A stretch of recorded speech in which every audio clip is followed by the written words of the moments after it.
សម្ដេចបវរធិបតីហ៊ុនម៉ាណែតនាយករដ្ឋមន្ត្រីនៃកម្ពុជានិងជាប្រធានកិត្តិយសសហភាពសហព័ន្ធយុវជនកម្ពុជាហៅកាត់សសយកនៅព្រឹកថ្ងៃទី23ខែមិថុនាឆ្នាំ2025បានថ្លែងថាកម្ពុជាត្រៀមលក្ខណៈសម្បត្តិនិងឯកសារគ្រប់គ្រាន់ប៉ុន្តែមិនអាចបង្ហាញជាសាធារណៈនោះទេព្រោះត្រូវគោរពតាមនីតិវិធីរបស់តុលាការ ICJ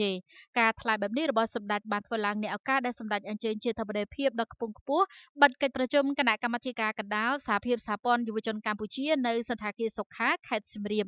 ចំពោះមុខអង្គពិធីសម្ដេចនាយករដ្ឋមន្ត្រីបានលើកឡើងថាបងប្អូនខ្លះនៅមានចម្ងល់ថាប្រសិនជាពាក្យបណ្ដឹងបានបញ្ជូនទៅហើយសូមឲ្យរាជរដ្ឋាភិបាលបង្ហាញបកកាន់ដៃផងសម្ដេចបានបញ្ជាក់ថាយើងត្រូវគោរពតាមនីតិវិធីរបស់តុលាការប៉ុន្តែបើយើងចង់បំផ្លាញព្រៀបរបស់កម្ពុជាលើឆាកអន្តរជាតិយើងមិនបាច់គោរពនីតិវិធីតុលាការនោះទេ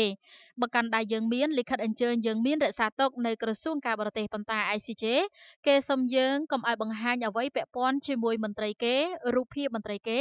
ឬឯកសារលិខិតស្នាមក្នុងដំណាក់កាលនេះព្រោះមិនចង់ឲ្យយកឯកសាររបស់គេមកធ្វើនយោបាយក្នុងប្រទេសណាមួយទេច្បាប់របស់គេអញ្ចឹង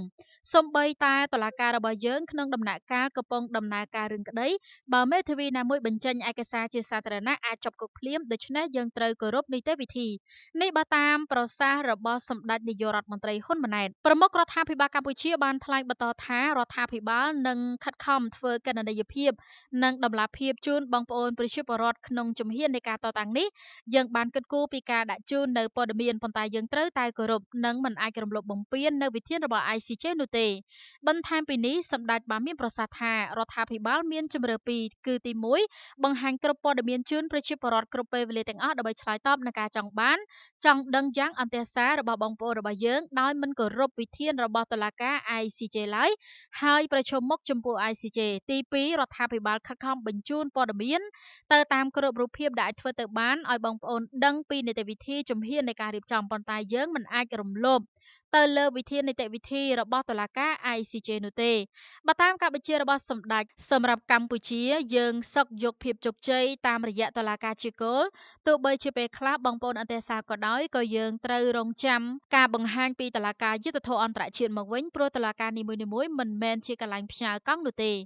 សូមជម្រាបថាកាលពីថ្ងៃច័ន្ទទី16មិថុនាឆ្នាំ2025វេលាម៉ោង11:30នាទីព្រឹក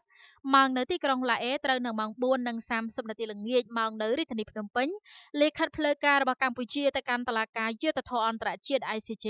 ដើម្បីជួយស្វែងរកដំណោះស្រាយបញ្ហាវិវាទព្រំដែននៅតំបន់ប្រាសាទតាមុនធំប្រាសាទតាមុនតូចប្រាសាទតាក្របីនិងតំបន់មុំ3ត្រូវបានលោកស្រីគឹមសួរសុវណ្ណារីឯកអគ្គរដ្ឋទូតកម្ពុជាប្រចាំប្រទេសហូឡង់ប្រកល់ដោយផ្ទាល់ដៃជូនលោកក្រឡាបញ្ជី Philip Gautier នៅតុលាការយុត្តិធម៌អន្តរជាតិ ICJ